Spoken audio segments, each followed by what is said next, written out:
Okay, so now you've made these decisions.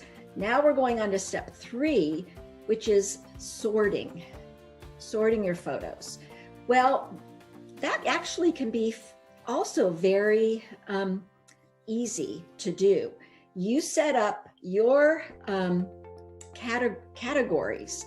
And for example, maybe you want to categorize per decade, maybe per event, maybe per person, per family member or person, vacations.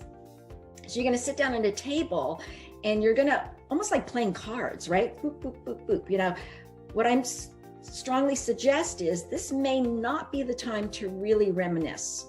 If you want to get through this fairly quickly, play cards and categorize things very quickly.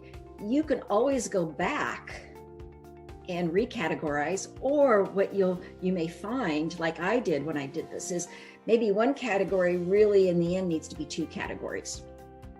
So don't get too bogged down in this step. It's easy to, but make that commitment to yourself.